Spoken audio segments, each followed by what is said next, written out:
Ngayon ba, do you regret teaming up with President Ferdinand Marcos during the 2022 elections? Gusto ko tanggalin yung ulo niya ba?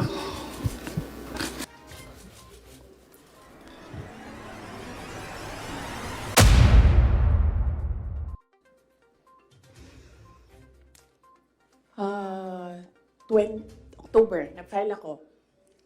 Pagdating ng late October, after deadline ng filing, tumawag sa akin si Senator Amy Marcos. Sabi niya sa akin, pwede ka ba tumakbong Vice President?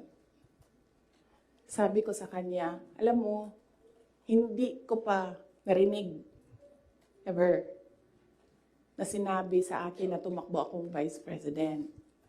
Sabi ko, bakit mo ako nire-request ngayon na tumakbong Vice President? And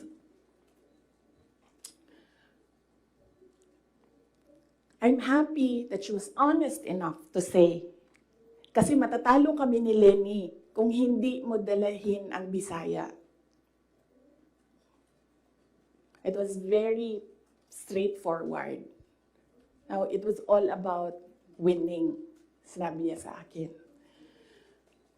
So sabi ko sa kanya, Bisaya naman day ang ato ang giistoryahan dinhi. Tawagan ninyo si Bato de la Rosa. Ask him to slide down to VP. Tumatakbo siyang president. And then ang answer niya was, nah. And then I told her, well, ask PRD to run as your vice president. And then she said, well, that's a closed book already kasi tumatakbo si BG. So, ask BG to run as your vice president. Mga Bisaya manatanan. And then she said na, I don't think kayanin na manalo kami kay Lenny. And then I said, ask Manny Pacquiao to slide down. He's already running for president. And she said, we already did. And Manny Pacquiao told us that God asked me to run for president. So how can you argue with God? Totoo yan. I don't think she will deny that. Very straightforward naman si Senator Amy Marcos. Mainit na siya ngayon.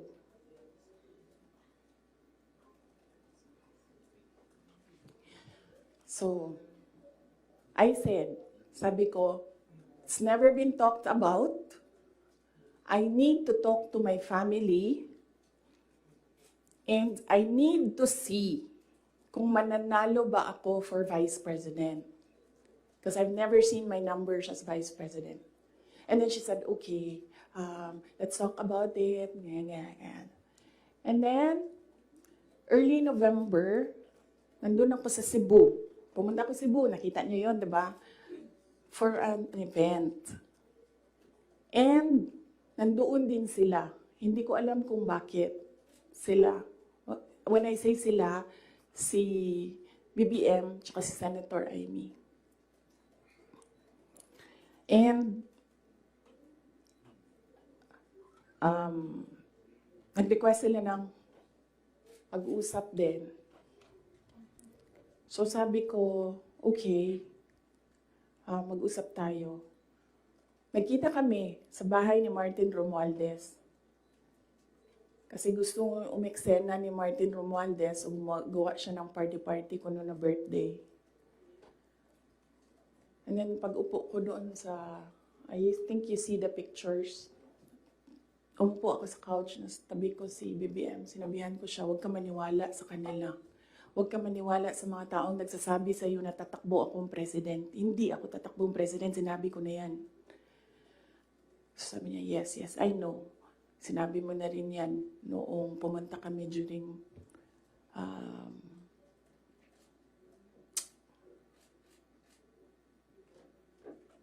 birthday ko. May 29 ata sila pumunta sa Davao. So okay, okay na yun. And then we had another meeting na wala na si Martin Romualdez. Kasi, hindi naman talaga siya kasali. Sinisiksik-siksik lang niya yung sarili niya. Totoo yan. Ito yan. Papunta tayo kay Martin mamaya. Gusto nyo? Tawag sa kanya ng mga kasamahan niya doon sa house, Tambi!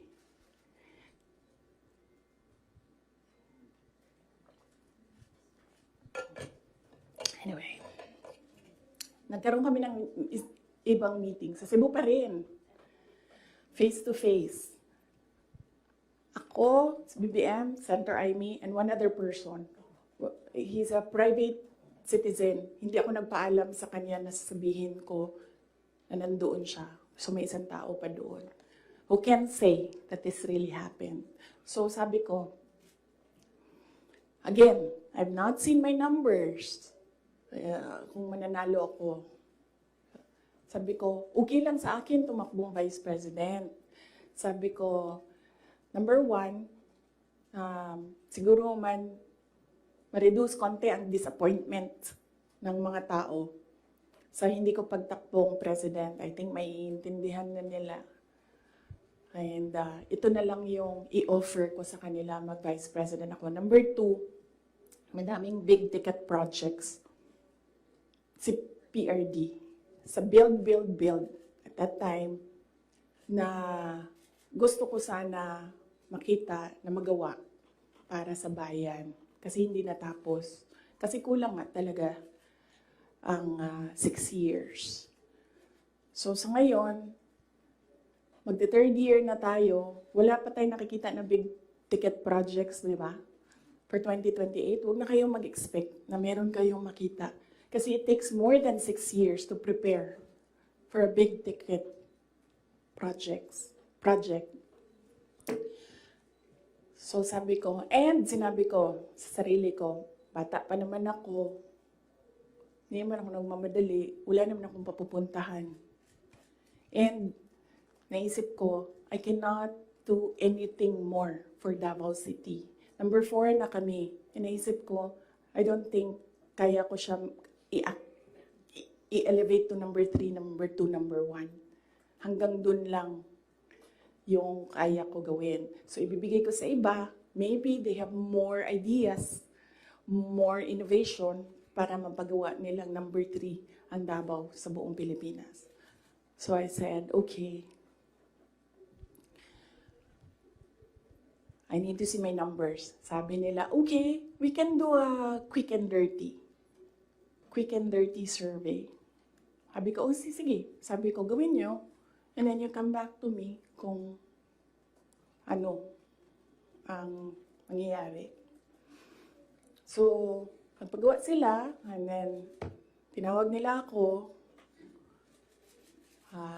Sabi nung nag-survey, ito yung survey, okay naman, sabi nung nag-survey, wag lang kayo maghiwalay, mananalo kayong dalawa.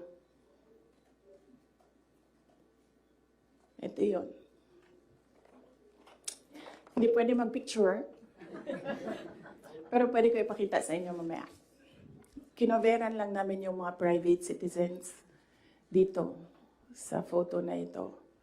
Ito, pinresent yung survey.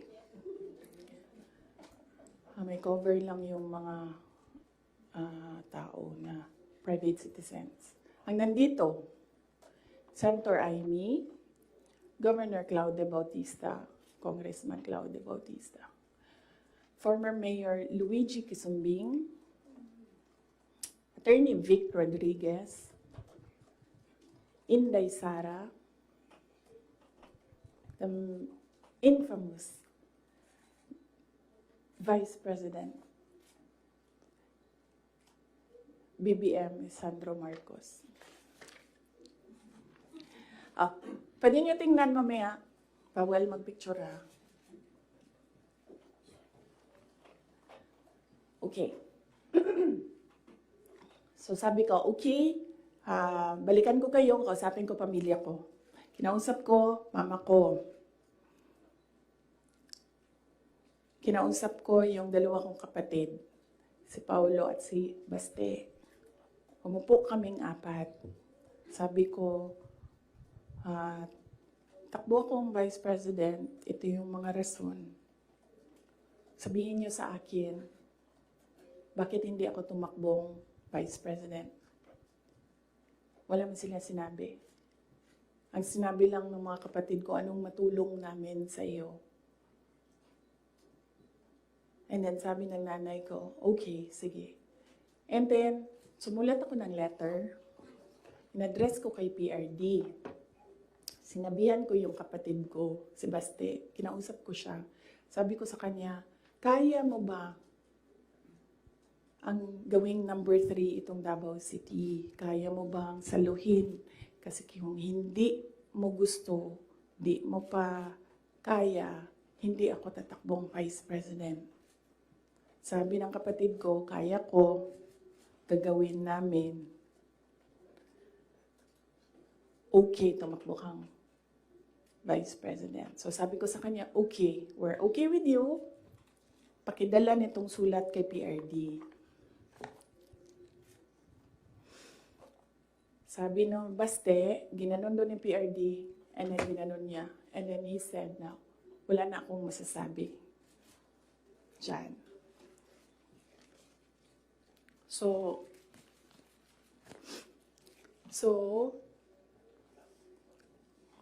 okay lang, sir, kasi kung babaan ninyo, masyado tayong madami dito, iinit siya. So,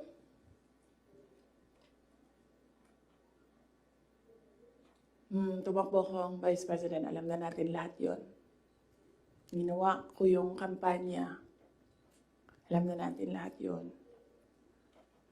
Okay, so, no, hindi ko sinuway, hindi matigas ang ulo ko, hindi totoo na pinatakbo akong President ni President Duterte. In fact, every time makita niya ako ngayon, sinasabihan niya ako, huwag ka tumakbong President. Sabi niya, yung dinadaanan mo ngayon, wala iyan kung ikaw ay President. Mas mahirap pa.